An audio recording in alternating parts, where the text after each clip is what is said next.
வெப்னாவலால் வெளியிடப்பட்டது.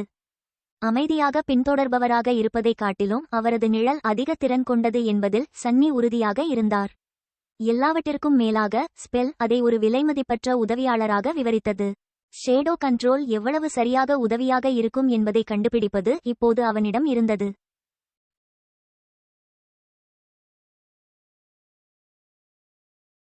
அம்சங்களுடன் தொடர்புடைய பல விஷயங்களைப் போலவே ஒரு குறிப்பிட்ட அளவிலான உள்ளார்ந்த புரிதல் அவரது ஆழ் மனதில் ஆழமாக புதைந்திருந்தது.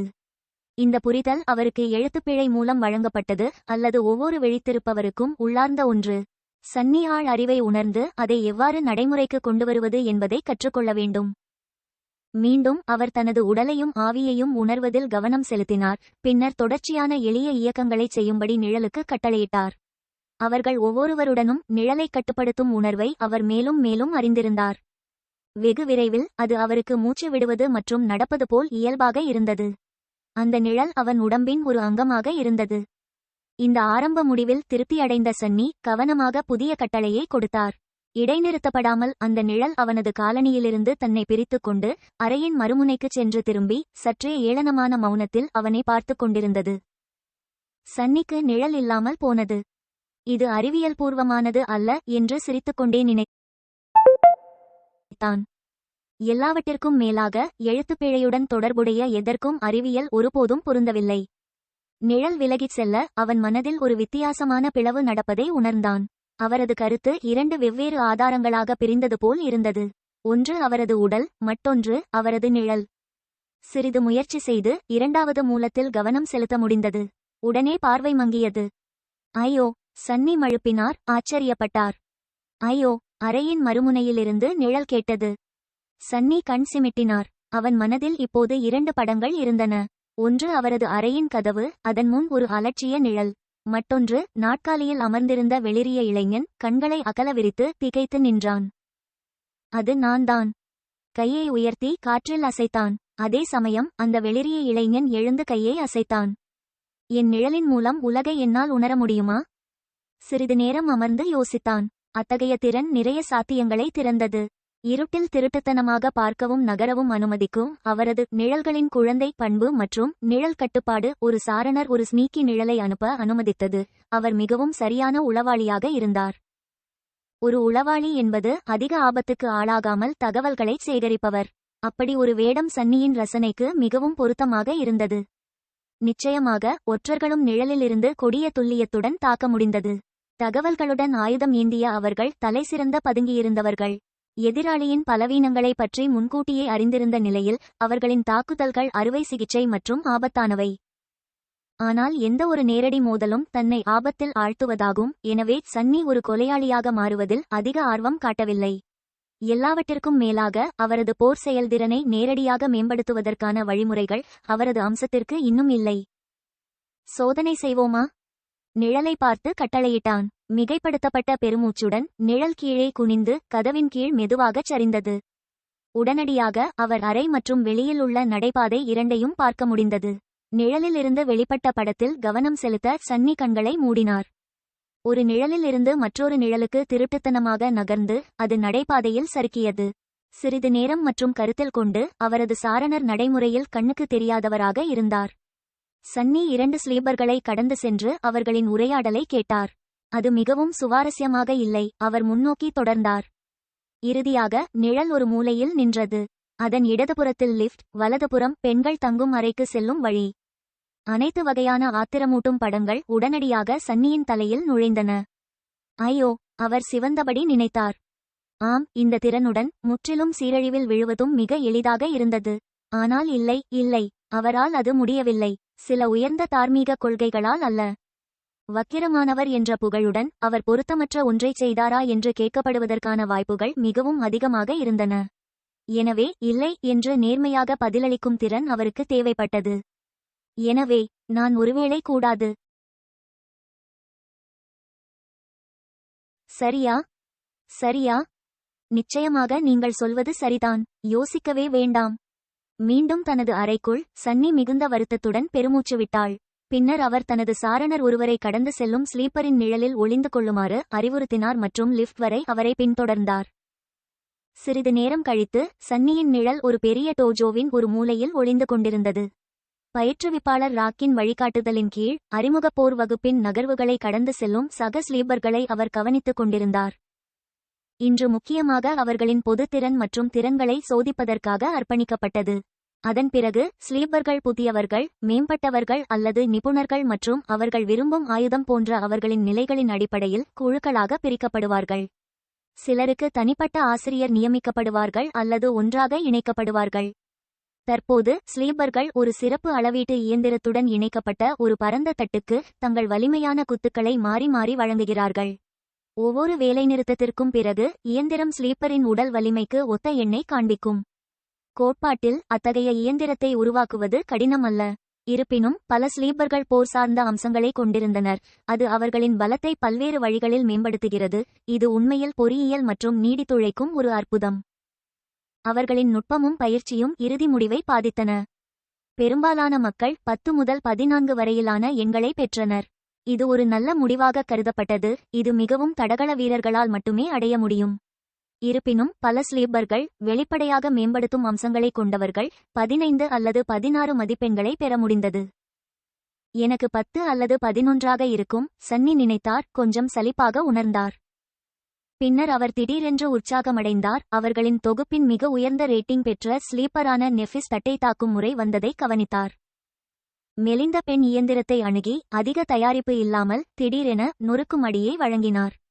சன்னி தற்காப்பு கலைகளில் அதிகம் தேர்ச்சி பெற்றவர் அல்ல, ஆனால் குறையற்ற பொருளாதாரம் மற்றும் அவரது மரணதண்டனையின் வேகம் ஆகியவற்றால் அவர் ஈர்க்கப்பட்டார். அவளுக்கு நிறைய பயிற்சி இருந்தது. நெஃபிஸ் மேலும் மேலும் புதிராக மாறினார். அவளுடைய உண்மையான பின்னணி என்ன? ஒரு சிறிய இடைநிறுத்தத்திற்கு பிறகு இயந்திரம் முடிவை காட்டியது. 16. சன்னி சற்று ஏமாற்றம் அடைந்தார். அவ்வளவு சுவாரஸ்யமாக இல்லை. நான் இன்னும் எதிர்பார்த்தேன். எல்லாவற்றிற்கும் மேலாக அவள் ஒரு உண்மையான பெயரை பெற்ற பெருமைக்குரியவள். அதன் பிறகு காஸ்டர் மட்டுமே எஞ்சியிருந்தார். இந்த நேரத்தில் சன்னி பறக்கும் முஷ்டியை கூட பார்க்க முடியவில்லை. அது மிக வேகமாக இருந்தது. இயந்திரம் அதிர்ந்தது மற்றும் கணக்கிட அதிக நேரம் எடுத்தது. இறுதியாக 2 எண்கள் தோன்றின. 21. அனைவரும் டிஸ்ப்ளேவை பார்த்து திகைத்து நின்றனர். வெறுமனே குனிந்து ஒரு அடி பின்வாங்கிய காஸ்டரின் மீது சில போற்றும் பார்வைகள் வீசப்பட்டன. பயிற்றுவிப்பாளர் ராக் சிரித்தார். மோசமாக இல்லை. இப்போது நாங்கள் ஸ்பேரிங் மற்றும் உங்களின் பொதுவான அளவிலான பயிற்சியை மதிப்பிடுவோம். தொடங்குவதற்கு எனக்கு 2 தன்னார்வலர்கள் தேவை. நெஃபிஸ் முதலில் முன்னேறி வளையத்தின் மையத்திற்கு நடந்தார். சில வினாடிகள் கழித்து ஒரு உயரமான மற்றும் மிகவும் தசைநார் ஸ்லீப்பர் பின்தொடர்ந்து அவளை எதிர்கொண்டார். விதிமுறைகள் எளிமையானவை. உங்கள் எதிராளியின் முதுகை தரையை தொடச் செய்யுங்கள் அல்லது அவர்களை வளையத்திற்கு வெளியே எறியவும். நீங்கள் பொருத்தமான திறன்களையும் நுட்பங்களையும் பயன்படுத்துங்கள். ஓ, நிகழ்ச்சி ஆரம்பிக்கிறது. ஸ்லீப்பர்கள் ஒருவருக்கொருவர் சண்டையிடுவதை பார்ப்பது பொழுதுபோக்கு மட்டுமல்ல, சன்னிக்கு அவர்களின் சக்திகளை பற்றிய அறிவையும் அளிக்கும். மீண்டும் அறையில் அவர் முன்னோக்கி சாய்ந்து உள்ளங்கையில் கன்னத்தை ஊன்றிக்கொண்டார். போ நெஃபிஸ். உயரமான பையன் நேரத்தை வீணாக்காமல் தாக்கினான். அவரது தசைகள் வீங்கி அவரது வெள்ளை டோபோக்கின் மென்மையான துணியை கிழித்து அச்சுறுத்தியது. தடுக்க முடியாத மலை போல் கொடிய உதையை பறக்கவிட்டு முன்னேறினான். ஒரு நொடி கழித்து அவர் முகத்தில் ஒரு ஊமை தோற்றத்துடன் தரையில் படுத்திருந்தார். நெஃபிஸ் தன் நிலைப்பாட்டை கூட மாற்றிக்கொள்ளவில்லை. பயிற்றுவிப்பாளர் ராக் அவளை மகிழ்ச்சியுடன் பார்த்து சிரித்தார். அடுத்து அதைத் தொடர்ந்து நடந்ததை ஒரு படுகொலை என்று மட்டுமே விவரிக்க முடியும். ஒன்றன் பின் ஒன்றாக டோஜோவில் இருந்த ஒவ்வொரு ஸ்லீப்பரையும் நெஃபிஸ் தோற்கடிக்க முடிந்தது. அவள் அவர்களை விட வேகமானவளாகவோ அல்லது வலிமையானவளாகவோ தெரியவில்லை, ஆனால் ஒவ்வொரு முறையும் அவளுடன் சண்டையிட யாராவது வளையத்திற்குள் நுழைந்தால் அவர்கள் தவிர்க்க முடியாமல் அடித்து தரையில் வீசப்படுவார்கள்.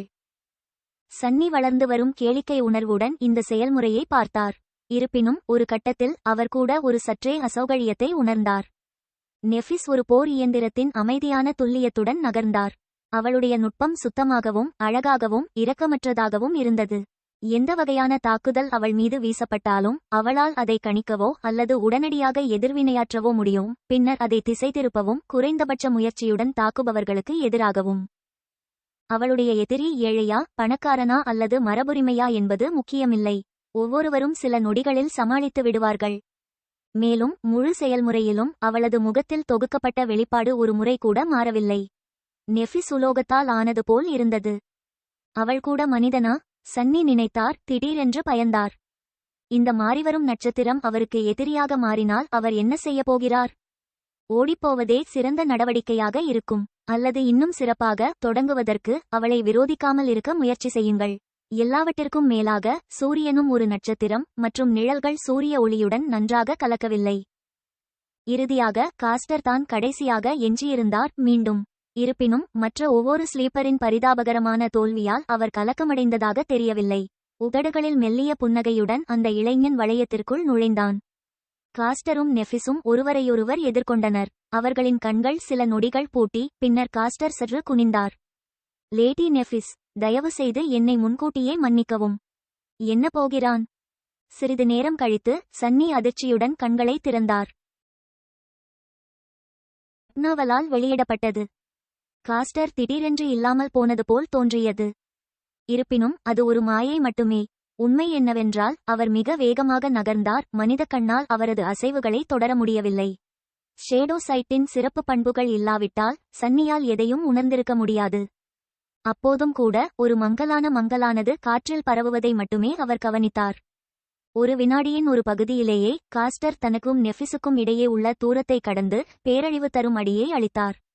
இருப்பினும் அவனது வியக்கத்தக்க வேகம் இருந்தபோதிலும் அவள் எப்படியோ சரியான நேரத்தில் எதிர்வினையாற்றினாள். வேலைநிறுத்தத்தை திசை திருப்ப தனது உடலை சிறிது திருப்பினாள்.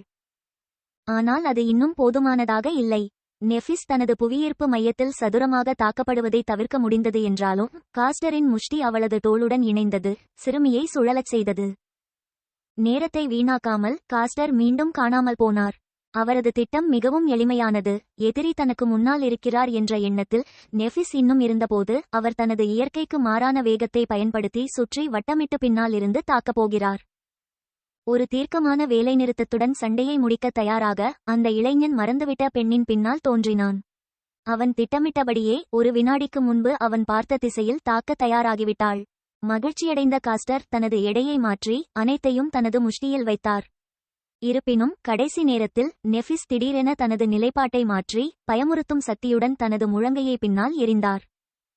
காஸ்டரின் கண்கள் விரிந்தன. இது எல்லாம் ஒரு ஏமாற்றம். இப்போது அவர் வேலைநிறுத்தத்திற்கு உறுதியளித்ததால் நிறுத்த எளிய வழி இல்லை. அவர் எவ்வளவு வேகமாக இருந்தாலும் அவர் இன்னும் செயலற்ற விதிகளுக்கு உட்பட்டவராக இருந்தார். தவிர்க்க முடியாத ஒரு ஆழ்ந்த உணர்வுடன் முழங்கை அவன் முகத்தை நெருங்கிக் கொண்டிருந்தது. ஆயினும் கூட காஸ்டர் இன்னும் அதை தவிர்க்க முடிந்தது. அது ஒரு முடி அகலத்தில் இருந்தாலும் கூட. அவரது வேக நன்மை மிகவும் பெரியது. பின்னர் அவர் நெஃபிஸை தள்ளி தரையில் பறக்க அனுப்பினார். இருப்பினும் அவள் பாய்களை அடிப்பதற்கு சற்று முன்பு அந்த இளைஞன் அவளது டோபோக்கின் காலரை கவனமாக பிடித்து மெதுவாக இழுத்து வீழ்ச்சியை குறைத்து நெஃபிஸை எந்த தாக்கமும் இல்லாமல் தரையில் இறங்க அனுமதித்தான். அவள் முதுகில் படுத்துக்கொண்டவள் 2 முறை கண் சிமிட்டி அவனை நிமிர்ந்து பார்த்தாள். முழு வாக்குவாதமும் 2 வினாடிகளுக்கு மேல் நீடிக்கவில்லை. மீண்டும் தனது அறைக்கு வந்த சன்னி அதிர்ச்சியுடன் கண்களை திறந்தான். அப்படியானால் அது ஏறுமுகம்தானா? அது ஏமாற்று. ஒரு ஸ்லீப்பருக்கு அவ்வளவு வேகமாக இருக்க எந்த வேலையும் இல்லை. மந்திரத்தால் அவர்களுக்கு வழங்கப்பட்ட அதிகாரங்கள் அவர்களின் ஆரம்ப நிலையில் இருக்க வேண்டும். ஆனால் எல்லாவற்றிற்கும் மேலாக காஸ்டர் ஒரு மரபு. அகாடமியில் சேர்வதற்கு முன்பு அவருக்கு எத்தனை ஆன்மா துண்டுகள் ஊட்டப்பட்டன என்பது யாருக்கு தெரியும்? மீண்டும் தோஜோவில் பயிற்றுவிப்பாளர் ராக் முணுமுணுத்து காஸ்டருக்கு தலையசைத்தார். நெஃபிஸ் மெதுவாக அவள் காலடியில் எழுந்தாள்.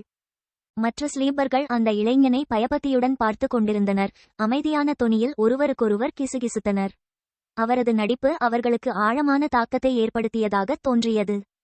இருப்பினும் காஸ்டர் மிகவும் மகிழ்ச்சியடையவில்லை. அவர் படிக்க முடியாத முகபாவத்துடன் நெஃபிஸை பார்த்தார். ஏனென்றால் மற்றவர்களைப் போலல்லாமல் அவர் ஒரு குறிப்பிட்ட உணர்வை அடைந்தார். இந்த விஷயத்தின் உண்மை அவருக்கு, நெஃபிஸ், பயிற்றுவிப்பாளர் ராக் மற்றும் சன்னி ஆகியோருக்கு மட்டுமே தெரியும். அவர் மிகவும் அவதானமாக இருந்தார் மற்றும் இதுபோன்ற விஷயங்களை விரைவாக எடுத்தார். ஸ்லீப்பர்ஸ் கவனிக்க தவறிய விஷயம் என்னவென்றால் காஸ்டரை எதிர்கொள்ளும் போது நெஃபிஸ் தன் அம்சத்திறனை பயன்படுத்தவில்லை. உண்மையில் இன்றைய சோதனையின் போது அவள் எந்த நேரத்திலும் அதை பயன்படுத்தவில்லை. அவளுடைய திறமை என்னவென்று கூட யாருக்கும் தெரியாது. இன்னும் அவரது சக்தி வாய்ந்த அம்சம் இருந்தபோதிலும் காஸ்டர் அவளுக்கு எதிராக ஒரு வெற்றியை பிடிக்க முடியவில்லை. என்ன ஒரு அசுரன் என்று சன்னி நினைத்தாள். அமைதியின்மை நிறைந்தது. டோஜோவின் மூலையில் மறைந்திருந்த நிழல் அவனுடன் முழு மனதுடன் ஒத்துப்போவதாக தோன்றியது. அதன் பிறகு அறிமுக போர் வகுப்பு முடிந்தது. அவர்கள் பெற்ற அடியால் புண்பட்டு ஸ்லீப்பர்ஸ் மழைக்கு சென்றார்கள். சன்னி சிறிது நேரம் காத்திருந்தார். பின்னர் தனது நிழலை சிறுவனின் லாக்கர் அறைக்குள் நுழையச் செய்தார். இளைஞர்கள் பலர் ஆடைகளை மாற்றுவதை பார்ப்பதில் அவர் அதிக ஆர்வம் காட்டவில்லை. ஆனால் காஸ்டர் நெஃபிஸுடனான தனது சண்டையை பற்றி கருத்து தெரிவிப்பார் அல்லது அவரது நம்பமுடியாத அம்ச திறனை பற்றிய சில கேள்விகளுக்கு பதிலளிப்பார். அவர் எதிர்பார்த்தது போலவே அந்த இளைஞனை புதிதாக மதம் மாறிய ரசிகர்கள் சூழ்ந்து கொண்டனர். வணக்கத்துடனும் உற்சாகத்துடனும் அவர் வெற்றி பெற்றதை வாழ்த்திக் கொண்டிருந்தனர். இருப்பினும் காஸ்டர் ஒரு மோசமான மனநிலையில் இருப்பதாக தோன்றியது. அவரது முகபாவங்கள் நிதானமாக இருந்தது மற்றும் அவரது கண்களில் ஒரு கடுமையான கனம் இருந்தது. உண்மையில் அவர் பெற்ற ஒவ்வொரு பாராட்டுக்கும் அவரது முகம் இருண்டது. காஸ்டர், அது நம்ப முடியாதது. உங்கள் அம்சம் அதிகமாக உள்ளது. நான் சொல்வது சரிதானா? அந்த நெஃபிஸ் பெண் எந்த வாய்ப்பையும் பெறவில்லை. உண்மையான பெயர், யாருக்கு அது தேவை? அவள் விரும்புகிறாள். இறுதியாக காஸ்டர் தலையை உயர்த்தி குளிர்ந்த பார்வையுடன் பேசிய கடைசி பையனை துளைத்தார். அந்தச் சிறுவன் அவனைப் போலவே அவர்களின் ஸ்லீப்பர்ஸ் குழுவில் உள்ள சில மரபு வழிகளில் ஒருவன். காஸ்டரின் எதிர்வினையால் ஆச்சரியப்பட்ட அவர் முகம் சுளித்தார். என்ன அது? காஸ்டர் பல்லை கடித்தார். நான் அவர்களிடமிருந்து அத்தகைய நடத்தையை எதிர்பார்த்திருக்கலாம், ஆனால் நீங்கள் நன்றாக தெரிந்து கொள்ள வேண்டும். மற்ற மரபு புருவத்தை உயர்த்தியது. ஏன், அந்த விவசாய பொண்ணுக்கு ஏதாவது விசேஷமா? காஸ்டரின் கண்கள் விரிந்தன. விவசாயி? விவசாய பெண்ணா? அவள் யார் என்று உனக்கு தெரியாதா? இல்லை, சன்னி பொறுமையாக யோசித்தாள். எனவே அதைச் சத்தமாகச் சொல்லுங்கள். அதிர்ஷ்டவசமாக திமிர்பிடித்த ஸ்லீப்பருக்கும் அதே உணர்வு இருந்தது. என்ன சொல்வதென்று தெரியாதது போல் காஸ்டர் பலமுறை வாயை திறந்தார். இறுதியாக அவர் தலையை அசைத்து பதிலளித்தார். அவள் அழியாத சுடர்குலத்தின் நெஃபிஸ். அவர் சொன்னவுடனேயே ஆணவ மரபு மரண வெளுத்து போனது. அவரை கவனிக்காமல் காஸ்டர் தொடர்ந்தார். அவளுடைய தாத்தாவை பற்றி நான் உங்களுக்கு சொல்லத் தேவையில்லை என்று நான் நம்புகிறேன். அவளுடைய பெற்றோர் ஸ்மைல் ஆஃப் ஹெவன் மற்றும் உடைந்த வாள். அவரது அறையில் சன்னி கிட்டத்தட்ட நாற்காலியில் இருந்து விழுந்தார். அழியாத சுடர் மற்றும் உடைந்த வாள் யார் என்று அவருக்கும் தெரியும். இரண்டாவது கெட்ட கனவை வென்று மாஸ்டர் ஆன முதல் மனிதர் முன்னாள் மனிதர். பிந்தையவர் மூன்றாவது கனவை வென்று புனிதமானவர். அவர்களும் அவர்களது தோழர்களும் மனித இனத்தின் மிகவும் பிரபலமான ஹீரோக்களில் ஒருவர், தங்கள் இரு கைகளால் வரலாற்றை மாற்றியமைத்த ஒருவர். காஸ்டர் சொன்னது உண்மையாக இருந்தால் நெஃபிஸ் ஒரு பிரபுத்துவம் மட்டுமல்ல, அவள் ஒரு ராயல்டி. அவர் அவளை பெண் என்று அழைத்ததில் ஆச்சரியமில்லை. அவர் ஏன் அவளை இளவரசி என்று அழைக்கவில்லை? ஆனால் அது எந்த அர்த்தமும் இல்லை. அவரது எண்ணங்களை எதிரொலித்து வெளிரிய முகம் கொண்ட ஸ்லீப்பர் நடுங்கும் குரலில் கேட்டார். அப்புறம் ஏன் இப்படி இருக்கிறாள்? காஸ்டர் பெருமூச்சு விட்டார். ஏனென்றால் அவர்கள் அனைவரும் இறந்துவிட்டார்கள். அழியாத சுடர்குலம் நீண்ட காலமாகிவிட்டது. சில கணங்கள் லாக்கர் அறை முற்றிலும் அமைதியாக இருந்தது. காஸ்டர் கீழே பார்த்தார். அவள் மட்டும்தான் மிச்சம். இரவு வெகுநேரம் அனைவரும் ஏற்கனவே உறங்கிக் கொண்டிருந்தபோது சன்னி டோஜோவிற்குள் ரகசியமாக நுழைந்தார். சுற்றி பார்த்து யாரும் இல்லை என்பதை உறுதிப்படுத்திக் கொண்டார். பின்னர் ஆர்வத்துடன் நெஃபிஸும் மற்றவர்களும் முன்பு சோதனை செய்யப்பட்ட வளையத்தை அணுகினார். அவர் மோதிரத்தின் மையத்தில் நின்று சிறிது நேரம் அங்கேயே நின்றார். காஸ்டரால் தோற்கடிக்கப்படுவதற்கு முன்பு அவர் அவர்களின் தொகுதியின் டஜன் கணக்கான ஸ்லீப்பர்களை அவள் எப்படி கையாண்டாள் என்பதை நினைவு கூர்ந்தான். அசுரர்கள், இருவருமே அரக்கர்கள். அவர் முணுமுணுத்தார், கசப்பான மற்றும் மனச்சோர்வடைந்தார். தலையை அசைத்து சன்னி மோதிரத்தை விட்டு வெளியேறினார். பின்னர் அவர் தனது நிழலை பார்த்தார். நீங்கள் ஒப்புக்கொள்கிறீர்களா? நிழல் சில வினாடிகள் தயங்கி அதன் மார்பை வெளியே நீட்டி கைகளை குறுக்காக மெல்ல வெறுக்கத்தக்க மற்றும் குழப்பமில்லாமல் தோன்ற முயன்றது. இருப்பினும் அதன் செயல் மிகவும் நம்பிக்கைக்குரியதாக இல்லை. ஆமாம், நீங்கள் சொல்வது சரிதான். சரியாக. எப்படியிருந்தாலும் என்ன பெரிய விஷயம்? இம்மார்டல் ஃபிளேம் மற்றும் புரோக்கன் வாள், நேஃபிஸின் தந்தை மற்றும் தாத்தா இருவரும் சக்தியின் அடிப்படையில் ஒருவரை பெறக்கூடிய அளவுக்கு கொடூரமானவர்கள். ஆனால் அவர்கள் தங்கள் குடும்பத்தை வெளியேற்றப்படாமல் பாதுகாக்க தவறிவிட்டனர். எனவே இறுதியில் அதிகாரம் அவ்வளவு முக்கியமில்லை. ராயல்டி கூட உலகின் கொடுமையிலிருந்து பாதுகாப்பாக இல்லை. சன்னி பெருமூச்சு விட்டபடி அளக்கும் இயந்திரத்தை நோக்கி சென்றான். ஒரு முஷ்டியை உருவாக்கி அவர் அதை சுழற்றி தனது சிறந்த பஞ்சை வழங்கினார். இயந்திரம் சில வினாடிகள் முணுமுணுத்த பின் ஒற்றை எண்ணை காட்டியது. 9. ஓ வா, நான் ஒரு 10 தகுதியானவன், குறைந்தபட்சம். மிகவும் கோபமாக உணர்ந்த அவர் தட்டை மீண்டும் தாக்கினார். கிட்டத்தட்ட அவரது விரல்களை காயப்படுத்தினார். இருப்பினும் முடிவு அப்படியே இருந்தது. அடடா! சன்னி தனது கோபத்தை கட்டுப்படுத்த முயன்று சிறிது நேரம் நடந்தார். அவர் பலவீனமானவராக இருக்க விதிக்கப்பட்டதாக தெரிகிறது. எல்லாவற்றிற்கும் மேலாக வேலைநிறுத்தத்தின் சக்தி வெகுஜன மற்றும் முடுக்கம் சார்ந்தது. நுட்பம் மற்றும் உடற்பயிற்சி மூலம் முடுக்கத்தை மேம்படுத்தலாம், ஆனால் வெகுஜனமானது அவருக்கு கொஞ்சம் கட்டுப்பாடு இல்லை. அவர் ஏற்கனவே வளர்ந்துவிட்டார், எதிர்காலத்தில் அவரது உயரம் கடுமையாக அதிகரிக்கப் போவதில்லை. சன்னி எவ்வளவு கடினமாக பயிற்சி செய்தாலும் அவர் எப்போதும் இலகுவாக இருப்பார். இது எப்படி நியாயம்? திடீரென்று மனக்கசப்பால் நிரம்பிய அவர் தனது விரட்டியை இந்த ஒரு வேலைநிறுத்தத்தில் சேர்த்து மீண்டும் தட்டில் குத்தினார். அந்த நேரத்தில் சன்னியின் மனதில் திடீரென்று ஒரு விசித்திரமான உள்ளுணர்வு எழுந்தது. இந்த உள்ளுணர்வின் கட்டளையை தொடர்ந்து அவரது நிழல் மேலே பாய்ந்து அவரது கையைச் சுற்றிக் கொண்டு கருப்பு கையுறை போல ஒட்டிக்கொண்டது. அடுத்த நொடியில் பஞ்ச் இணைக்கப்பட்டது. வேலைநிறுத்தத்தின் சக்தியால் இயந்திரம் நடுங்கியது. சன்னி வலியால் கத்தினார் மற்றும் ஒரு அடி பின்வாங்கி தனது காயப்பட்ட முஷ்டியை ஆட்டினார். சிறிது நேரம் கழித்து முடிவு காட்டப்பட்டது. இருப்பினும் அது இனி 9 ஆகவில்லை, ஒரு 10 கூட ஆகவில்லை, 18 ஆனது. காட்டப்பட்ட எண்ணை வெகுநேரம் பார்வையில்லாமல் பார்த்தான். அப்போது சன்னியின் முகத்தில் மெல்ல மெல்ல ஒரு பரந்த புன்சிரிப்பு தோன்றியது. நான் பார்க்கிறேன், அதனால்தான். நிச்சயமாக. அவர் மீண்டும் தனது முஷ்டியை இறுக்கி கருப்பு நிழல் கையுறையை பார்த்தார். ஆ, என்ன ஒரு விலைமதிப்பற்ற உதவியாளர். இப்போது நாங்கள் பேசுகிறோம். நாட்கள் பறந்தன. சன்னிக்கு ட்ரீம் சாம்ராஜ்யத்திற்கான பயணத்திற்கு தன்னை தயார்படுத்திக் கொள்ள 4 வாரங்கள் மட்டுமே இருந்தன. அதனால் ஒரு நிமிடம் கூட மிச்சமில்லை. அவர் இடைவிடாமல் தனது உடலையும் மனதையும் வரம்பிற்குள் தள்ளி அந்த குறுகிய காலத்தில் முடிந்தவரை அறிவையும் திறமையையும் உள்வாங்கும் முயற்சியில் இருந்தார். நாளடைவில் டீச்சர் ஜூலியஸிடம் படித்தார். நாகரீகம் இல்லாத காலத்தில் எப்படி உயிர் வாழ்வது மற்றும் தன்னை கவனித்துக் கொள்வது என்பதை மெதுவாக கற்றுக்கொண்டார். அவர்களின் பாடங்கள் ஒப்பீட்டளவில் எளிமையானவை, நெருப்பை உருவாக்குவதற்கான பல்வேறு வழிகள் போன்றவை, வான வழிசெலுத்தல் போன்ற மிகவும் தெளிவற்ற மற்றும் இரகசியமானவை. வான வழிசெலுத்தலில் என்ன கடினமாக இருந்தது? நன்றாக அது மாறியது போல் கனவு சாம்ராஜ்யம் நட்சத்திர புவியியல் அடிப்படையில் சீராக இல்லை. வெவ்வேறு பகுதிகளில் வெவ்வேறு நட்சத்திரங்கள் மற்றும் விண்மீன்கள் மற்றும் வெவ்வேறு எண்ணிக்கையிலான நிலவுகள் இருந்தன. சூரியன் ஒரே மாதிரியாக தோன்றினாலும் அதன் நடத்தை மிகவும் கணிக்க முடியாததாக இருந்தது. இருப்பினும் போதுமான அறிவுடன் ஒருவர் வானத்தை படிப்பதற்கான வழிகளை கண்டுபிடித்து பின்னர் தங்களை தாங்களே வழிநடத்த முடியும். இந்த பாடங்களில் பெரும்பாலானவை ஏற்கனவே பல்வேறு பள்ளி பாடத்திட்டங்களில் சேர்க்கப்பட்டு பெரும்பாலான ஸ்லீப்பர்களுக்கு தெரிந்ததாக கூறப்படுகிறது.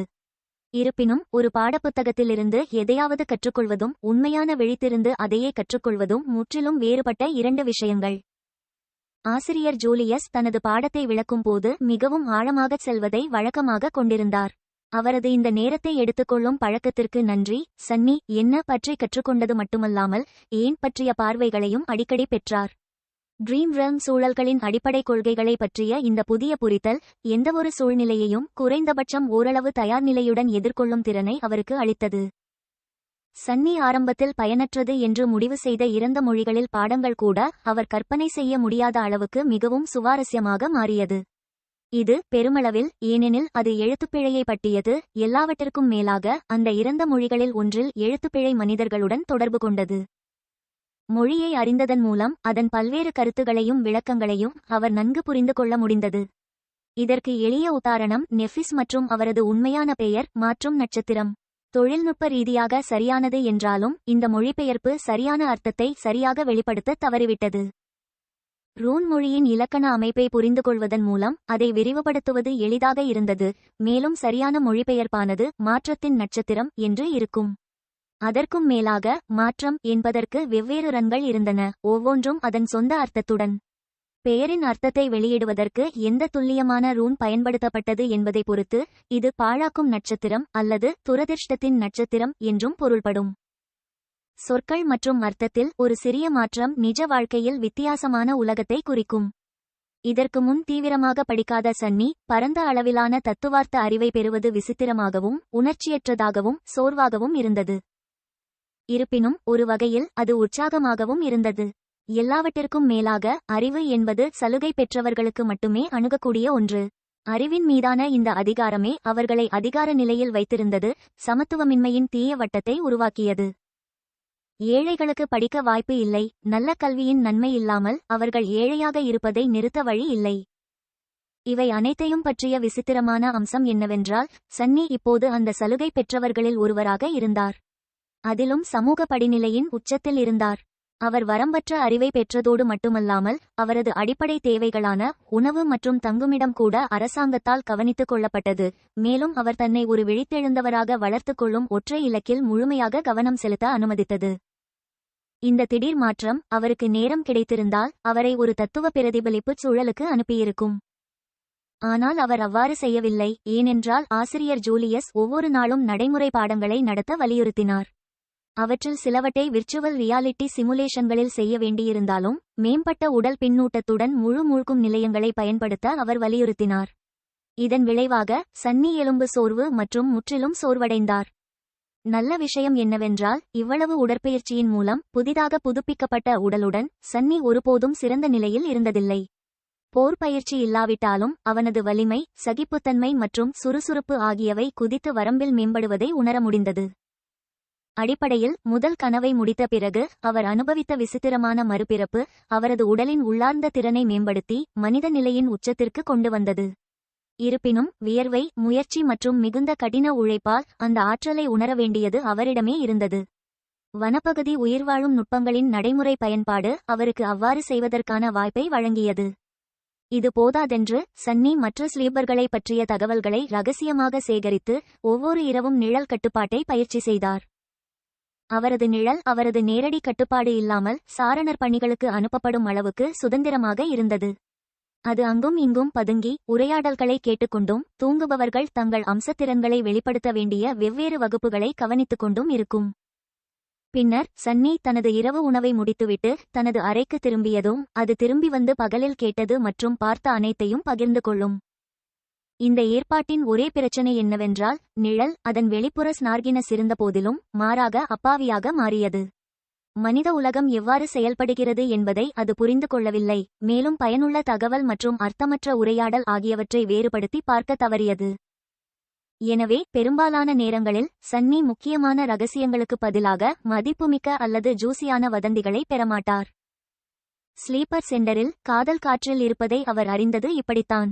எல்லாவற்றிற்கும் மேலாக 100 அழகான இளைஞர்கள் ஒருவருக்கொருவர் நெருக்கமாக நிலத்தடியில் பூட்டப்பட்டிருந்தனர். அவர்களின் தலைக்கு மேலே மரண அச்சுறுத்தலின் கூடுதல் மசாலா தொங்கிக் கொண்டிருந்தது. வாழ்க்கை குறுகியது என்றும் நாளை கைப்பற்றுவதற்கான நேரம் இது என்றும் பலர் உணர்ந்தனர். ஆபத்தை நெருங்கும் நிழலில் பேரார்வம் மலர்ந்தது.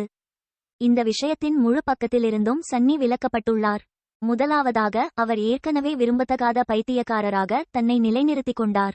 இரண்டாவதாக அவருடைய பாடங்கள் மற்றும் பயிற்சிகளை தவிர வேறு எதற்கும் அவருக்கு நேரமில்லை. கடைசியாக அவர் யாருடனும் நெருங்கி பழகுவதில் எச்சரிக்கையாக இருந்தார். அவர் தனது உண்மையான பெயரை வெளியிடுவதை தவிர வேறு வழியில்லை என்ற சூழ்நிலை உருவாகும் என்று பயந்தார். தகவல்களை சேகரித்து பல்வேறு அம்சத்திறன்களின் நோக்கம் மற்றும் விவரங்களை பற்றி மெதுவாக கற்றுக்கொள்வதோடு மட்டுமல்லாமல் குறைந்த அளவிற்கு குறைபாடுகள் அவர் நிழல் கட்டுப்பாட்டிலும் பரிசோதனை செய்தார். முடிவுகள் மிகவும் நம்பிக்கைக்குரியவை. அவரது நிழல் தனது உடலை மட்டுமல்ல பல்வேறு பொருட்களையும் மேம்படுத்த முடியும் என்பதை அவர் விரைவில் கண்டுபிடித்தார். அது ஒரு ஆயுதத்தை சுற்றி கொண்டால் ஆயுதம் கடுமையாக தாக்கி அதிக சேதத்தை அளிக்கிறது. அதை ஒரு கவசத்தில் பயன்படுத்தினால் கவசம் உறுதியானதாகவும் உடைக்க கடினமாகவும் மாறும். மேம்பாடு மிகவும் கணிசமானதாக இருந்தது. இது ஆரம்ப மதிப்பை விட 2 மடங்கு அதிகமாக இருந்தது. மொத்தத்தில் இந்த திறன் சரியாக பயன்படுத்தப்பட்டால் அவரை தூங்குபவர்களிடையே ஒரு அதிகார மையமாக மாற்ற முடியும். பல போர் அம்சங்கள் அதிக வேகம் அல்லது சேதத்தை வழங்க முடியும். பல அதிக பாதுகாப்பு மற்றும் பாதுகாப்பை வழங்க முடியும். ஆனால் எதுவும் நிழல் அடிமை போல் நன்கு வட்டமானது மற்றும் பல்துறை திறன் கொண்டது. ஷேடோ சைட், ஷேடோ ஸ்டெப் மற்றும் ஷேடோ ஸ்கவுட் ஆகியவற்றின் கூடுதல் பயன்பாட்டுடன் இது உண்மையிலேயே நம்பமுடியாததாக இருந்தது. அதுபோலவே நாளுக்கு நாள் மெல்ல மெல்ல வாரங்களாக மாறியது. சன்னிக்கு அது தெரியும் முன்பே குளிர்கால சங்கிராந்தி ஏற்கனவே வந்துவிட்டது. குளிர்கால சங்கிராந்தி நாளில் சன்னி சோர்வாகவும் மயக்கமாகவும் எழுந்தார். எவ்வளவுதான் இந்த அலட்சியத்தை போக்க முயன்றும் அது போகவில்லை. இறுதியில் அவர் ஒரு போர்வையை போர்த்திக் கொண்டு சிறிது நேரம் படுக்கையில் இருந்தார். நித்தியமான தூக்கமின்மையின் இந்த உணர்வை அவர் ஏற்கனவே அறிந்திருந்தார்.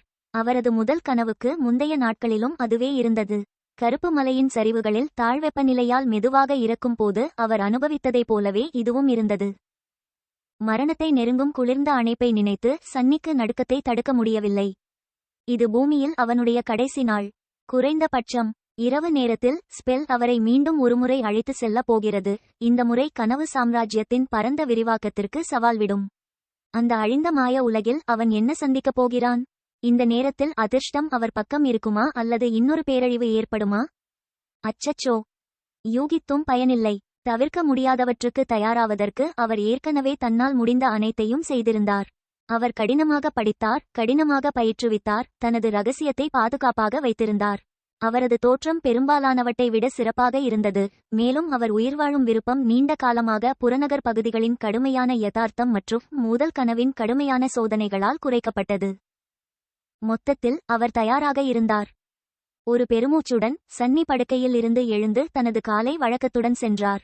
நீண்ட காலத்திற்குள் இதுவே அவரது கடைசி சூடான மழையாக இருக்கும் என்றால் அவர் அதை மிகவும் ரசிக்கப் போகிறார்.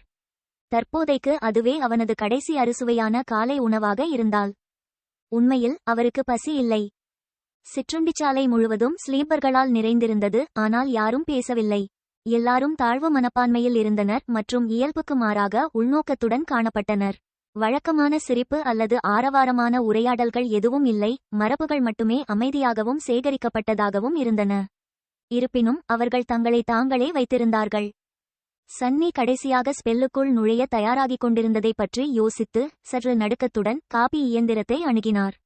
அவர் அகாடமியில் தங்கியிருந்த காலத்தில் நிறைய பேர் காபியில் சர்க்கரை மற்றும் பால் சேர்க்கும் பழக்கத்தில் இருப்பதை அவர் நீண்ட காலமாக கண்டுபிடித்தார். எனவே இந்த நல்ல நாளில் அவர் மீண்டும் முயற்சி செய்ய முடிவு செய்தார். எல்லாவற்றிற்கும் மேலாக ஒரு பாரம்பரியம் இருப்பது மகிழ்ச்சியாக இருந்தது. சில நிமிடங்களுக்குப் பிறகு பார்வையற்ற பெண்ணான காசியாவின் அருகே தனது வழக்கமான இருக்கையில் அமர்ந்தார். கட்டாய நெருக்கம் இருந்தபோதிலும் 2 அந்நியர்கள் தங்கள் கட்டுப்பாட்டிற்கு அப்பாற்பட்ட சூழ்நிலைகளால் ஒரே இடத்தை பகிர்ந்து கொள்ள நிர்பந்திக்கப்படுவது போல அவர்கள் ஒருமுறை கூட ஒருவருக்கொருவர் பேசவில்லை. இன்று மாறுவதற்கு சன்னிக்கு காரணம் தெரியவில்லை. இருப்பினும் அவர் முதல் சிக்காபியை எடுத்துக்கொண்டவுடன் காசியா திடீரென்று தலையை திருப்பி தனது அழகான குருட்டு நீல கண்களால் அவனை பார்த்தாள். பதட்டமில்லாமல் சன்னி சுற்றி பார்த்தார். வேறு யாராவது தன் கவனத்தை ஈர்த்திருக்கிறார்களா என்று பார்த்து அவருக்கு பின்னால் யாரும் நிற்கவில்லை என்பதை உறுதி செய்த பிறகு கேட்டார். வா, என்ன? காசியா அமைதியாக இருந்தாள். அவள் பதிலளிக்க வேண்டுமா என்று தயங்குவது போல் திடீரென்று சொன்னாள். பிறந்தநாள் வாழ்த்துக்கள். என்ன? சன்னி முகம் சுளித்து அவள் வார்த்தைகளுக்கு பின்னால் உள்ள பொருளை புரிந்து கொள்ள முயன்றாள். அப்போது அவன் முகத்தில் ஒரு ஆச்சரியம் தோன்றியது. ஓ சரி, இன்று என் பிறந்த நாள். அவர் அதை முற்றிலும் மறந்துவிட்டார். அவருக்கு இன்று 17 வயதாகிறது. காத்திருங்கள், அவளுக்கு எப்படி இது தெரிந்தது?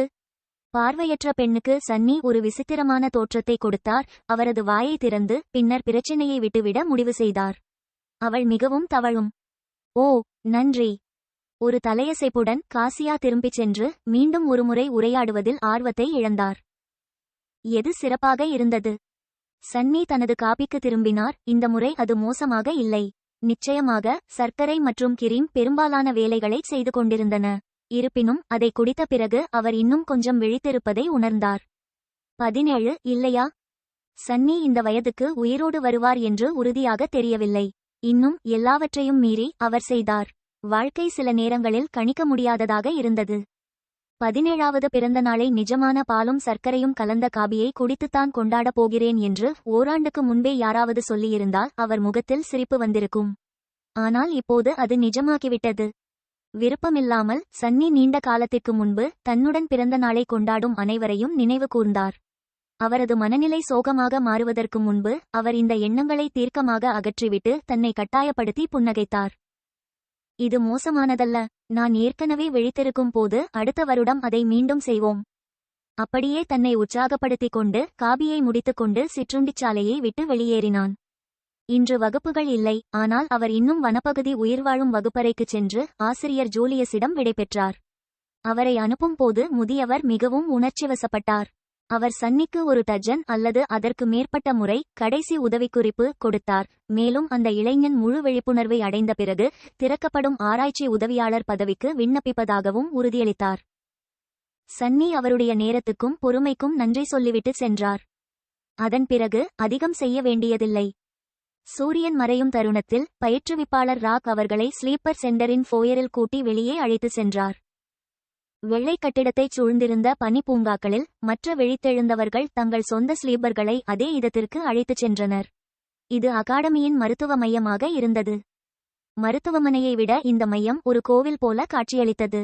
அதன் உட்புறத்தில் மிகவும் மேம்பட்ட தொழில்நுட்பம் மற்றும் விழித்தெழுந்தவர்களில் சில சிறந்த குணப்படுத்துபவர்கள் உள்ளனர்.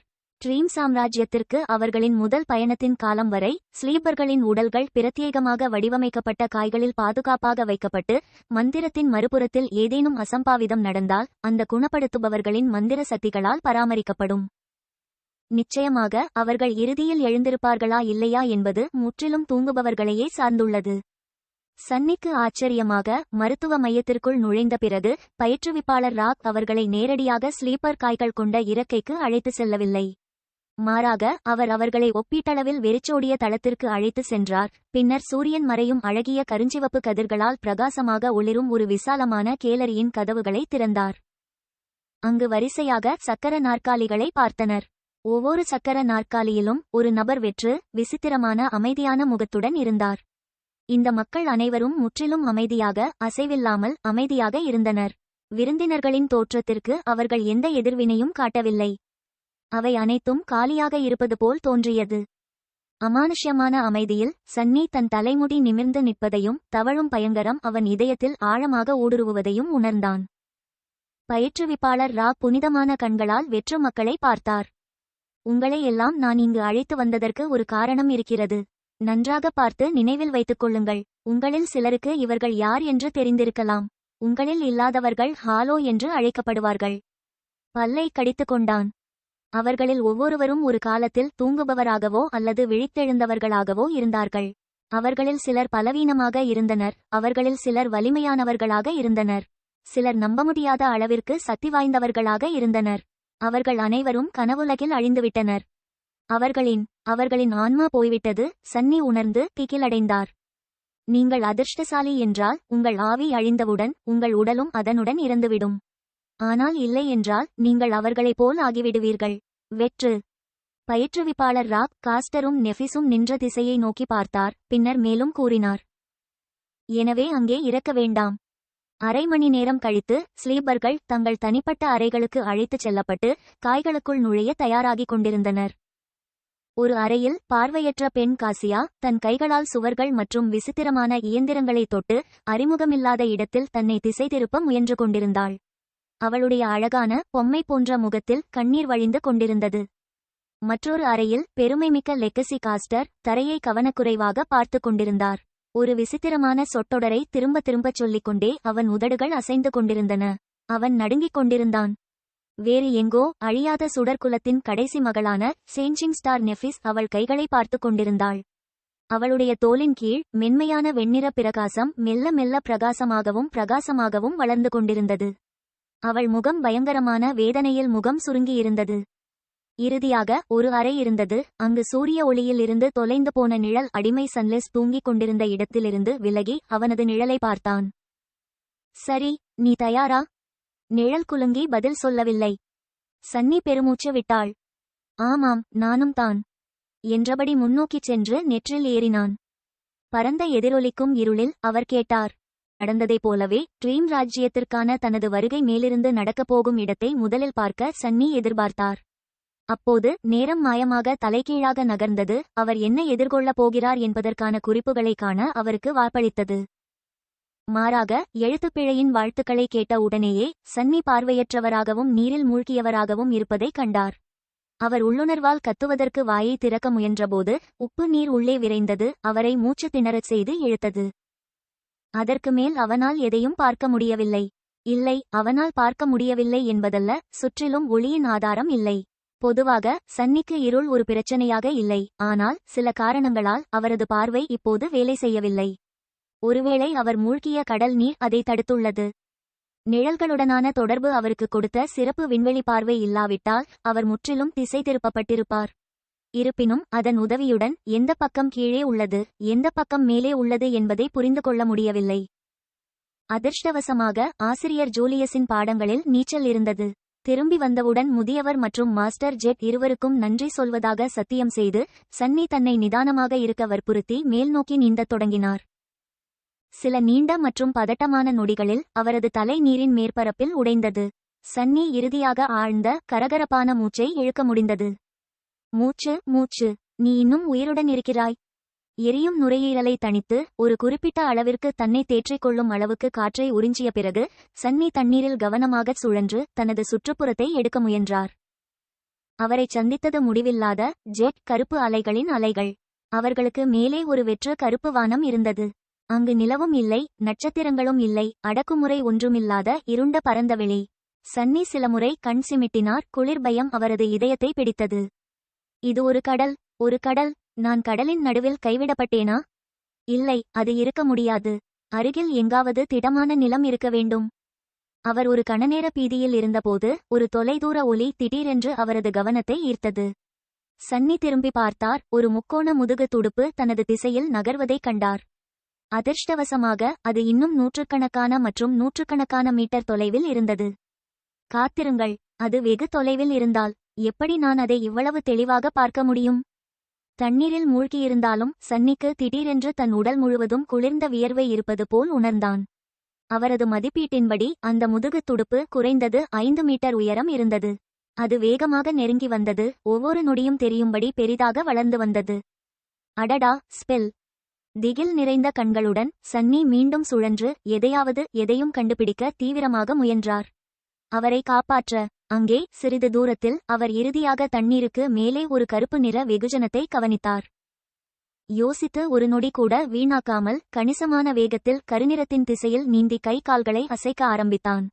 இருப்பினும் அவர் எவ்வளவு வேகமாக நீந்தினாலும் தெரியாத உயிரினத்தின் ராட்சத நிழல் அவற்றுக்கிடையேயான தூரத்தை மிக வேகமாக மூடியது. சன்னியின் மனதின் ஒரு சிறிய பகுதி இந்த எல்லையற்ற முதன்மையான பயத்தை எதிர்கொண்ட போதும் அதன் பகுத்தறிவை காப்பாற்றிக் கொண்டது.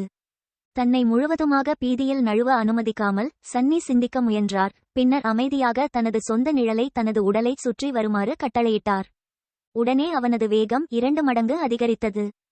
தெரியாத கோலோசஸ் அவரிடம் வருவதற்கு சில நொடிகளுக்கு முன்பு சன்னி கருப்பு நிறத்தை அடைந்து கைகளை நீட்டி நீரிலிருந்து வெளியே இழுத்தார். அவர் விளிம்பிலிருந்து விலகிச் சென்று சீரற்ற பாறைகளில் தோலை கீறிக்கொண்டு அவருக்கு அடியில் உள்ள முழு மேற்பரப்பும் நடுங்கியபோது ஏதோ பெரிய ஒன்று மோதியதைப் போல பயந்து குதித்தார். சன்னி பின்வாங்கியதும் தண்ணீரிலிருந்து பயங்கரமான தாடைகள் தோன்றின. வரிசைகள் மற்றும் வரிசை ராட்சத பற்கள், ஒவ்வொன்றும் உயரமாக இருக்கும் வரை. அசுரனிடம் இருந்து தன்னை காப்பாற்றும் அளவுக்கு தான் ஏறிய பாறை உயரமாக இல்லை என்பதை புரிந்துகொண்டு கண்களை அகல திறந்தான்.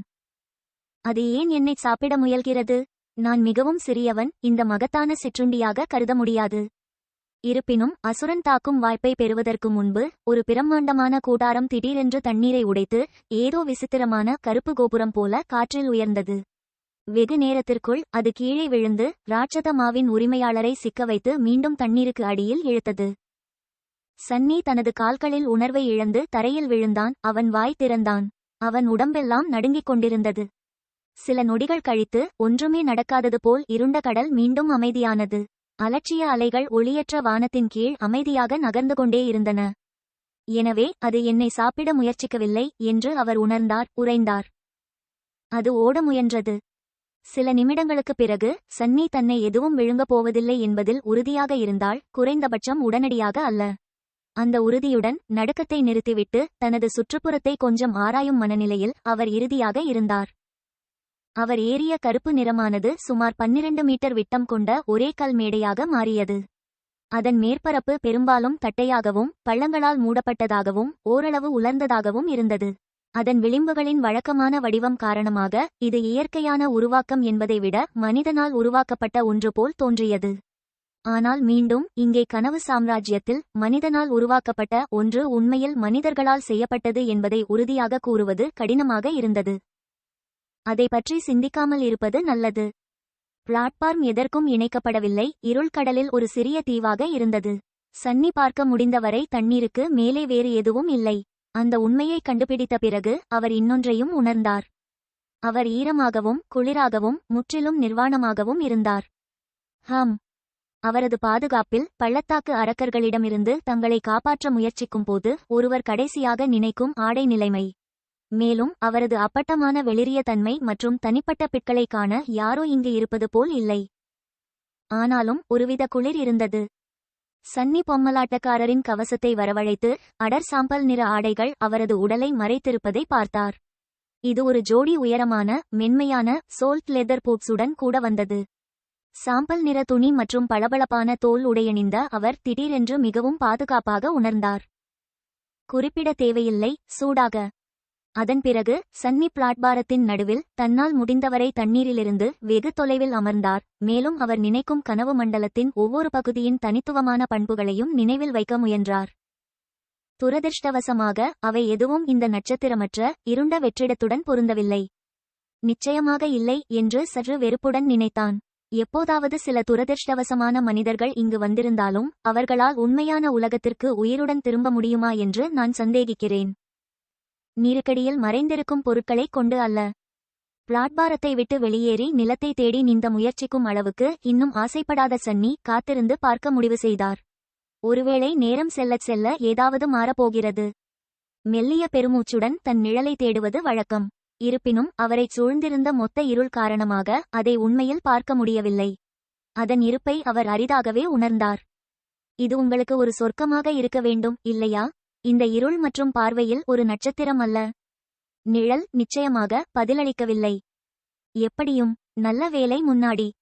ஒரு தலையசைப்புடன் சன்னி தன் கைகளை தலையணையாக பயன்படுத்தி படுத்துக்கொண்டான். அதிகம் யோசிக்காமல் கருப்பு வானத்தை வெறித்து பார்த்து காத்திருந்தான். அலைகளின் சத்தம் உண்மையில் மிகவும் நிதானமாக இருந்தது. சிறிது நேரம் கழித்து கண்களை மூடி கேட்டான். நிமிடங்கள் ஒன்றாக ஒன்றிணைந்து மணிநேரங்களாக வளர்ந்தன.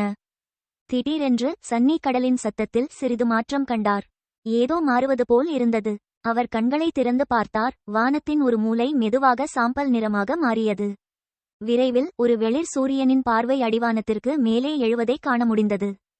நட்சத்திரமில்லாத வெற்றிடத்திற்கு ஒரு புதிய நாள் வந்துவிட்டது. விடியலின் வெளிர் ஒளியை தவிர்க்க ஒரு உயிரினம் தீவிரமாக முயற்சிப்பதைப் போல கருப்பு ஒளிபுகா நீர் திடீரென்று எழும்பி கசிந்தது. சன்னி மெதுவாக எழுந்து சிறிது யோசனைக்கு பிறகு கல்மேடையின் விளிம்பை கவனமாக அணுகினார். கீழே பார்த்து கண் சிமிட்டினார். பின்னர் தான் பார்த்தது ஒரு மாயை அல்ல என்பதை உறுதிப்படுத்த முழங்காலில் அமர்ந்தார். கடல் உள்வாங்குவது போல் இருந்தது. முதலில் மெதுவாகவும் பின்னர் வேகமாகவும் நீர்மட்டம் குறைந்து கொண்டே வந்தது. அவர் தங்கியிருந்த வட்டவடிவ கற்கள் அலைகளுக்கு வெளியே நீண்டு கொண்டே இருந்தன. ஆனால் இப்போது அவருக்கும் கடலின் அமைதியற்ற மேற்பரப்புக்கும் இடையே ஈரமான பாறைகள் மீட்டர்கள் இருந்தன. சூரியன் மேலே ஏறியதும் பயங்கரமான கடல் அலை தொடர்ந்தது. விரைவில் சன்னி ஒரு உயரமான குன்றின் விளிம்பில் நிற்பதைக் கண்டார். ஒரு 100 மீட்டர் துளி அவரை சலசலக்கும் நீரில் இருந்து பிரிக்கிறது. அவருக்கு கீழே பாறை உருவாக்கம் விரிவடைந்து வடிவம் மாறியது. இருப்பினும் அவரது பார்வையில் இருந்து அந்த வடிவம் என்ன என்பதை சரியாக கண்டறிவது கடினமாக இருந்தது. அந்த நேரத்தில் தண்ணீரின் இருண்ட மேற்பரப்பு கூர்மையான கருஞ்சிவப்பு கத்திகளால் அங்கும் இங்கும் துளைக்கத் தொடங்கியது. அது மேலும் கீழிறங்கியதும் கருஞ்சிவப்பு ஆழத்திலிருந்து ஒரு கருஞ்சிவப்பு காடு மெல்ல எழுவது போல் இருந்தது. மரங்கள் ஒன்றுடன் ஒன்று குழப்பமாக வளர்ந்து வானத்தை நோக்கி நீண்டு பவளப்பாறை போன்றவற்றால் ஆனது. அவை பிரம்மாண்டமான அளவில் இருந்தன. ஒழுங்கற்ற புரோட்ரூஷன்கள் ஒன்றிணைந்து ஒன்றாக இணைகின்றன. சூரிய ஒளி வெற்றிடத்தின் கருப்பு மற்றும் சிவப்பு யதார்த்தத்தில் நினைவு சின்னமாகவும் வினோதமாகவும் காணப்படுகின்றன. இந்த விசித்திரமான பாறையால் உருவான தளம் சன்னி பார்க்கும் வரை நீண்டு அங்கும் இங்கும் உடைந்த பாறைகள், திடீர் பள்ளங்கள் மற்றும் தொலைதூர இயற்கை அம்சங்களால் உடைந்தது. அரை மணி நேரம் கழித்து முற்றிலும் அதிர்ச்சியடைந்த சன்னி கீழே உற்று பார்த்தார். கடல் முற்றிலும் போய்விட்டதை உணர்ந்தார். ஈரமான பாறைகளிலும் கருஞ்சிவப்பு தூண்களிலும் தொங்கிக் கொண்டிருக்கும் கருங்கடல் பாசி இல்லாவிட்டால் அது எப்போதாவது இருந்ததா என்று கூட அவர் சந்தேகிப்பார். அவரது சிறிய வட்ட வடிவ தீவு ஒரு விசித்திரமான உயர்ந்த ஒழுங்கற்ற வடிவிலான குன்றின் உச்சமாக மாறியது. கீழே பார்க்கையில் தலை சுற்றுவதை உணர்ந்தான். அதற்குள் இரவு ஏற்கனவே முழுமையாக பின்வாங்கிவிட்டது. இறுதியாக காலை அதன் இடத்தை எடுக்க அனுமதித்தது. நான் விஷயங்களை பார்க்கவில்லை, இல்லையா? சன்னி தன்னைத்தானே கிள்ளிக் கொண்டான். அது என்ன மந்திரம்? இருண்ட கடல் மற்றும் அதன் மறைந்திருக்கும் அரக்கர்கள் திடீரென காணாமல் போன போதிலும் சன்னி தனது வட்டமான கல் மேடையிலிருந்து கீழே ஏற அவசரப்படவில்லை. முதலாவதாக கடல் மறைந்துவிட்டால் அது நிச்சயமாக எந்த நேரத்திலும் திரும்பி வர முடியும் என்று அவர் உணர்ந்தார். இரண்டாவதாக பவளத்தளம் என்ன ஆபத்துகளை மறைக்கிறது என்று அவருக்கு தெரியாது. ஒருவேளை கீழே இருந்த ராட்சத கூடாரத்தின் உரிமையாளரை விட பயங்கரமான ஒன்று இருந்திருக்கலாம். ஆனால் அவர் ஆராயப்போவதில்லை என்று அர்த்தம் இல்லை. பிளாட்பாரத்தின் நடுவில் இருந்த இடத்திற்கு திரும்பிய சன்னி கீழே அமர்ந்து தன் நிழலை தன் உடலிலிருந்து பிரித்துக் கொள்ளும்படி கட்டளையிட்டான். பின்னர் அதை கட்டுப்படுத்தி மேடையின் விளிம்பை நெருங்கி மெதுவாக கீழே சரிந்தார். வழக்கமாக ஒரு நிழலிலிருந்து இன்னொரு நிழலுக்கு நகர்ந்து அவர் இறங்கத் தொடங்கினார். இந்த நேரத்தில் நிழல்களுக்கு எடை இல்லை மற்றும் ஈர்ப்பு விசையால் பாதிக்கப்படவில்லை என்று சன்னி மகிழ்ச்சியடைந்தார். நிழல் கீழே ஏறுவதில் மும்முரமாக இருக்கும்போது சன்னி கொட்டாவி விட்டாள். சே, உனக்கு பெயர் தேவை என்று நினைக்கவில்லையா? அவரது நிழல் ஏற்கனவே அவரை கேட்க முடியாதபடி வெகு தொலைவில் இருந்தாலும் அவர்களது பகிரப்பட்ட இணைப்பு மூலம் அவர்கள் இன்னும் தொடர்பு கொள்ள முடியும். நிச்சயமாக அது முடியும் என்று அர்த்தம் இல்லை. பெரும்பாலும் குரல் நாண்கள் இல்லாததாலும் பேச முடியாததாலும் நிழல் அமைதியாக இருந்தது. கூடுதலாக அதன் கோபம் அவ்வளவு சிறப்பாக இல்லை. எப்படி, வெட்கமில்லையா? இல்லை. என்ன ஷேடி? அதோடு இல்லை. எளிமையான ஒன்றை பற்றி என்ன? இப்படி என்ன? அப்படியானால் உங்களுக்கு ஆலோசனைகள் உள்ளதா? சரி சரி, இந்த உரையாடலை பிறகு நிறுத்திவிடுவோம். இந்த குறுகிய மோனோலாக்கை அவர் முடித்த நேரத்தில் நிழல் ஏற்கனவே குன்றின் அடிப்பகுதியை அடைந்தது. நிழல் கட்டுப்பாடு வரம்பட்டதாக இல்லை, ஆனால் அவற்றின் அருகில் உள்ள சுற்றுப்புறங்களை ஆராய்வதற்கு அது போதுமானதாக இல்லை. தளத்திற்குள் நுழைந்த சன்னி அது மிகவும் திசைதிருப்பல் மற்றும் சுருண்டதாக இருப்பதைக் கண்டார். பவளத்தூண்களுக்கு இடையேயான பாதைகள் சில சமயம் அகலமாகவும் சில சமயம் குறுகலாகவும் இருந்தன. அவை எந்த தர்க்கமும் இல்லாமல் முறுக்கி திரும்பியது, பெரும்பாலும் முட்டுச்சந்தில் அல்லது அவர் தொடங்கிய இடத்திற்கு திரும்பியது. அதைவிட சில பாதைகள் பவள மேடுகளுக்குள் நுழைந்து இருண்ட சுரங்கங்களாக மாறின. தளம் பரந்ததாகவும் பல அடுக்குகளாகவும் இருந்தது. அருகிலுள்ள பாதைகளின் அமைப்பை மனப்பாடம் செய்ய பல பலனற்ற முயற்சிகளுக்குப் பிறகு சன்னியின் தலையை காயப்படுத்தியது. முடிவில் அவர் நிழலை மேலே அனுப்பினார். அதை கருஞ்சிவப்பு காடுகளின் மேல் ஏறி ஒரு கூர்மையான பவள கத்தியிலிருந்து மற்றொன்றுக்கு தாவத் தொடங்கினார். தன்னால் அதை செய்ய முடியாது என்பதை நன்கு அறிந்திருந்தார். விரைவில் அவர் விசித்திரமான குன்றின் மீது வட்டமிட்டார் மற்றும் அதன் நிழலில் என்ன நடக்கிறது என்பதைக் கண்டு பயந்து உறைந்தார். அங்கு முந்தைய நாள் இரவு அவரை பின்தொடர்ந்த ராட்சத சுறா போன்ற உயிரினத்தின் சடலம் தரையில் கிடந்தது. அதைச் சுற்றியுள்ள பவளத்தூண்கள் உடைந்தன. இன்னும் துல்லியமாக அதில் பாதி அங்கே இருந்தது. கோரமான உள்ளங்கள் பயங்கரமான காயத்திலிருந்து வெளியேறி வெகு தூரம் நீண்டு கொண்டிருந்தன. மீதி பாதி அது இல்லாதது போல் போய்விட்டது. சடலத்தைச் சுற்றி நூற்றுக்கணக்கான சிறிய அரக்கர்கள் துள்ளி கிழித்து அதன் சதையை மெல்ல தின்று கொண்டிருந்தனர். அவை ஒவ்வொன்றும் சுமார் 2.5 மீட்டர் உயரம், பேய் நண்டு, செண்டார் மற்றும் கெட்ட கனவு ஆகியவற்றின் வித்தியாசமான கலவையைப் போல இருந்தன. அவர்கள் 4 ஜோடி நீளமான பிரிக்கப்பட்ட கால்களை கொண்டிருந்தனர். அவை அரிவாள் போன்ற நீண்டு கொண்டிருந்தன. முன்பக்கத்தில் ஒரு மனிதனைப் போன்ற உடற்பகுதி கார்பேஸிலிருந்து நீண்டு அடர்த்தியான சிட்டினஸ் கவசம் அணிந்திருந்தது. தலை, அது பொருத்தமான வார்த்தையாக இருந்தாலும் இடையில் கழுத்து இல்லாமல் உடற்பகுதியின் மேல் நேரடியாக அமைந்திருந்தது. இது 2 குறுகிய கண் பிளவுகள் மற்றும் பல மெலிதான கீழ்த்தாடைகளுடன் ஒரு மோசமான தோற்றமுடைய வாயை கொண்டிருந்தது. கைகளுக்கு பதிலாக அசுரர்கள் 2 பெரிய பிஞ்சர்களை கொண்டிருந்தனர். தற்போது அவர்கள் அனைவரும் அந்த பிஞ்சர்களை பயன்படுத்தி காய்ந்த சடலத்தின் இறைச்சி துண்டுகளை கிழித்து அவற்றை வாயில் அடைத்தனர். அவ்வப்போது ஒரு குறிப்பாக ஜூசி துண்டு இறைச்சிக்காக சண்டை வெடித்து ஒரு சில அரக்கர்கள் கிழித்து வெற்றியாளர்களால் விரைவாக விழுங்கப்படுவதில் முடிவடையும். சன்னி விழுங்கினாள். மிகவும் சக்தி வாய்ந்த அரக்கர்களின் பார்வை அவரை பதட்டப்படுத்தியதாலும் அவர்கள் விருந்து சாப்பிடுவதை பார்த்ததாலும் அவர் திடீரென்று மிகவும் பசியாக உணர்ந்தார். ஒவ்வொருவரும் பிரச்சனை போல் தெரிகிறது. மேலும் நூற்றுக்கணக்கானோர் உள்ளனர். அவரது அதிர்ஷ்டம் எப்போதும் போல பயங்கரமானது. குறைந்தபட்சம் தளம் ஏன் மிகவும் காலியாக இருக்கிறது என்று நான் ஆச்சரியப்பட வேண்டியதில்லை. எல்லா குடிகளும் விருந்து வைக்கிறார்கள். தன் நிழலை பேய்களுக்கு பின்வாங்குவது பற்றி கொஞ்சம் பயந்த சன்னி திரும்பி பார்த்து தான் தஞ்சம் அடைந்திருக்கும் குன்றை படிக்கும்படி கட்டளையிட்டான். அதை பற்றிய ஏதோ ஒன்று அவருக்கு மன உளைச்சலை ஏற்படுத்தியது. நிழல் திரும்பி பார்த்தது. விசித்திரமான வடிவில் இருந்த குன்றின் பார்வையை எடுத்துக்கொண்டது. சன்னி தனது பார்வையை மாற்றி அது என்னவென்று அடையாளம் காண சில நிமிடங்கள் எடுத்தது. அது ஒரு விரல். அது ஒரு கை. அது வாளா? அவர் கண் சிமிட்டினார். அது ஒரு சிலை. உண்மையில் பாறை மனிதனால் உருவாக்கப்பட்டது. இது குறைந்தது 200 மீட்டர் உயரமுள்ள பழமையான பிரம்மாண்டமான சிலை. அதன் அளவு மிக பெரியது. அது மனதை குழப்பியது. சன்னி பார்க்க முடிந்ததிலிருந்து அது ஒரு குதிரை வீரன் ஒரு விரிவான தகடு கவசத்தில் அணிந்திருப்பதை சித்தரித்தது. அவரது மார்பகத்தில் 7 பிரகாசமான நட்சத்திரங்கள் செதுக்கப்பட்டன. அவரது கைகளில் அவர் ஒரு அற்புதமான வாளை தரையில் சுட்டிக்காட்டினார். இருப்பினும் அதில் மிகவும் குறிப்பிடத்தக்க விஷயம் என்னவென்றால் ராட்சத கல் குதிரை அவரது தலையை காணவில்லை. உண்மையில் சன்னி நின்று கொண்டிருந்த தோராயமாக வட்ட வடிவ மேடை அவரது கழுத்தின் மேல்பகுதியாக மாறியது. அதன் தோற்றத்தால், வடிவமைப்பால் தலையை காணவில்லை. தொலைதூர கடந்த காலத்தில் ஏதோ அல்லது யாரோ ஒருவர் அதை வன்முறையில் கிழித்ததை போல இருந்தது. சன்னி பிளாட்பாரத்தை சுற்றி நடந்தார். எல்லா பக்கங்களிலும் இருந்து கீழே பார்த்தார். ஆனால் தலை அருகில் எங்கும் கிடப்பதை கவனிக்கவில்லை. இந்த இடம் பூமியில் என்ன இருக்கிறது? பதிலை கண்டுபிடிக்க எந்த குறிப்பும் இல்லாமல் அவர் தனது நிழலை மீண்டும் ராட்சத கழுத்தில் கொண்டு சென்று அதன் மேற்கு விளிம்பில் குடியேறினார். விருந்து அரக்கர்களை படித்தார். சூரியன் மறையும் வரை அவன் நகரவில்லை. சன்னி எதிர்பார்த்தது போலவே சூரியன் அடிவானத்தை தொட்டவுடன் கீழே எங்கிருந்தோ ஒரு காது கேளாத சத்தம் கேட்டது.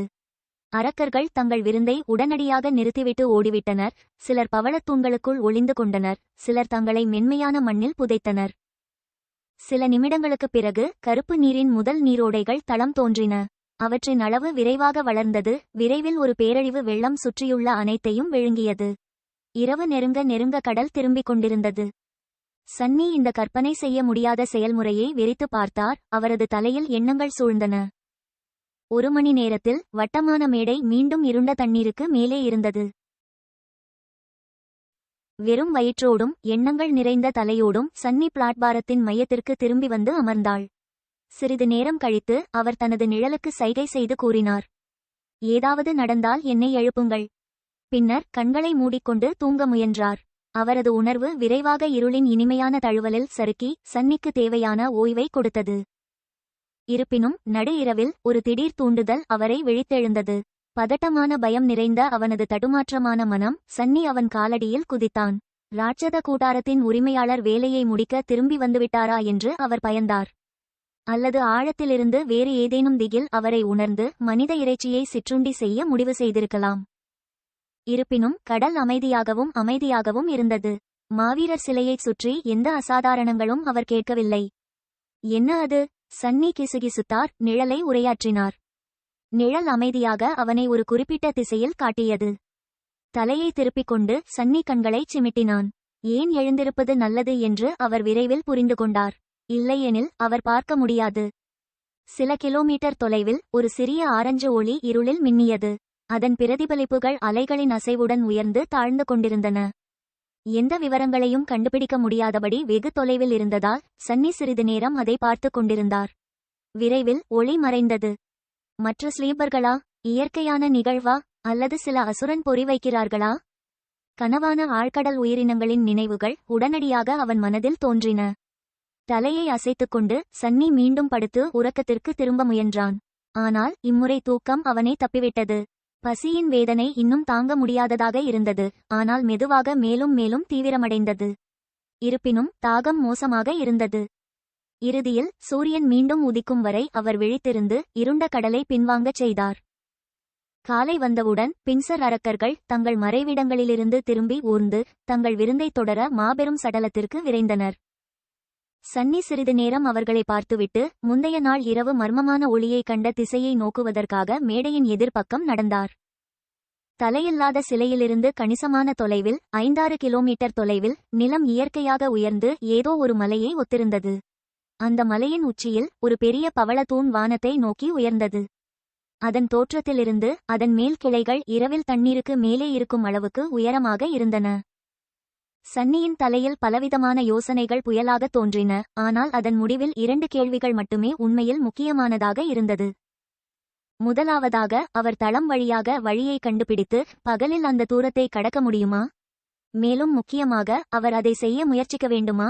எல்லாவற்றிற்கும் மேலாக, மர்மமான ஒளியின் ஆதாரம் பயங்கரமான மற்றும் கொடியதற்கு மாறாக நன்மை பயக்கும் ஒன்று என்பதற்கான எந்த அறிகுறியும் இல்லை. தேர்வு செய்ய போதுமான தகவல்கள் இல்லாததால் சன்னி அரக்கர்களை படிக்கத் திரும்பினார். இருப்பினும் நிழல் கட்டுப்பாட்டின் வரம்பு அனுமதிக்கப்பட்டுள்ளபடி அந்த மலைக்கு அவரை அழைத்துச் செல்லக்கூடிய பாதையின் தொடக்கத்தையாவது வரையலாம் என்ற நம்பிக்கையில் அவர் நிழலை விசாரணைக்கு அனுப்பினார். தர்க்கரீதியாகச் சொன்னால் அவர் தலையில்லாத சிலையின் மேல் பாதுகாப்பாக இருந்தார். அவர் இந்த விசித்திரமான இடத்தில் இருக்கலாம். ஒரே பிரச்சனை என்னவென்றால் அவர் தாகம் அல்லது பசியால் விரைவில் இறக்கப் போகிறார். அவர் கீழே இறங்கினால் 2 பிரச்சனைகளும் தீர்க்கப்படும். டீச்சர் ஜூலியஸ் அவருக்கு கற்பித்த பல வழிகளில் கனவு மண்டலத்தில் எல்லா இடங்களிலும் இருக்கும் பொருட்களைக் கொண்டு அவர் கடல் நீரை உப்பு நீக்க முடியும். அவர் பொறிகளை தயார் செய்து ஒரு பின்சர் அசுரனை வேட்டையாடவும் முடியும். அவற்றின் மிகப்பெரிய அளவுடன் அவற்றில் ஒன்று மட்டுமே வாரங்களுக்கு அவருக்கு உணவளிக்க போதுமானதாக இருக்கும். பகலில் வேட்டையாடுவது, இரவு நெருங்கும்போது சிலைக்கு திரும்புவது போன்ற ஒரு வழக்கத்தை அவர் எளிதாக காண முடிந்தது. இது அவரது பாதுகாப்பான தேர்வாக இருக்கலாம். இருப்பினும் விஷயங்களைச் செய்வதற்கான இந்த வழியில் ஒரு முக்கிய உறுப்பு இல்லை: முன்னேற்றத்திற்கான சாத்தியம். சன்னியை உயிருடன் வைத்திருப்பதற்கு இது மிகவும் பொருத்தமானது, ஆனால் அவருக்கு நம்பிக்கை அளிக்க வழி இல்லை. தலையில்லாத சிலையைச் சுற்றியுள்ள சிறிய பகுதியில் அரக்கர்களை விழுங்கி, இரவில் நடுங்கி, பெரிய ஒன்றை தின்றுவிடுமோ என்ற பயத்தில் அவர் தனது வாழ்நாள் முழுவதையும் கழிக்க விதிக்கப்பட்டிருந்தால் சரி, அவர் கீழே குதித்து இப்போதே முடிப்பார். ஆரஞ்சு ஒளியின் மூலத்தை அடைய முயற்சிப்பது மட்டுமே அவருக்கு எஞ்சியிருக்கும் ஒரே தேர்வு என்று அர்த்தம். சன்னி உண்மையில் அதை முயற்சிக்க முயன்றால், பின்சர் அரக்கர்கள் ராட்சத சடலத்தை உட்கொள்வதற்கு முன்பு அவர் அதைச் செய்ய வேண்டும். அந்த வகையில் குறைந்தபட்சம் தளத்தின் சுற்றியுள்ள பகுதி அவற்றிலிருந்து விடுபடப் போகிறது. தனது விருப்பத்தில் உறுதியாக இருந்த சன்னி மறுநாள் காலை தலையில்லாத சிலையை விட்டு வெளியேற முடிவு செய்தார். தளம் வழியாக பாதைகளை ஆராய்ந்து மனரீதியாக தன்னை தயார்படுத்திக் கொள்வதிலேயே அவர் இன்று முழுவதும் செலவிடுவார். அதனுடன் அவர் கண்களை மூடிக்கொண்டு நகரும் நிழலில் தனது உணர்வை ஒருமுகப்படுத்தினார். இரவில் இருண்ட கடலில் திடீரென புயல் வீசியது.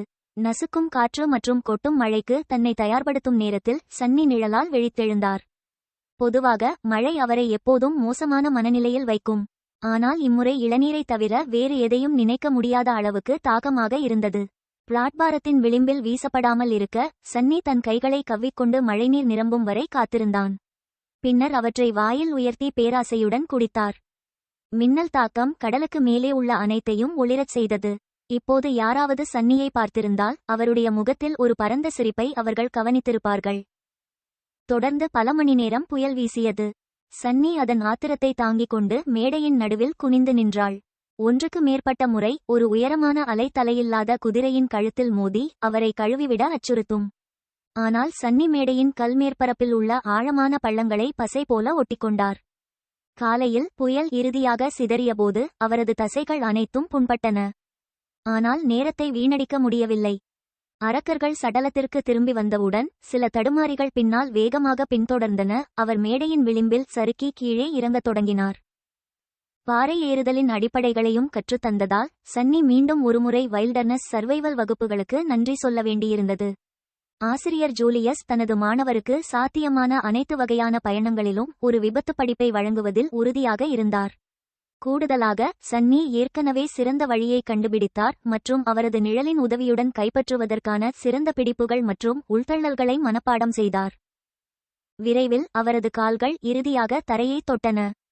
தலையில்லாத சிலையின் பாதுகாப்பை விட்டு வெளியேறுவது அவரை கணிசமான ஆபத்தில் ஆழ்த்தப் போகிறது என்ற உண்மை இருந்தபோதிலும் சன்னி உடனடியாக தனது மனநிலையை மேம்படுத்துவதை உணர்ந்தார். கடந்த 2 நாட்களாக செயலற்ற நிலையில் இருப்பது அவரது கதாபாத்திரத்திற்கு சரியாக பொருந்தவில்லை.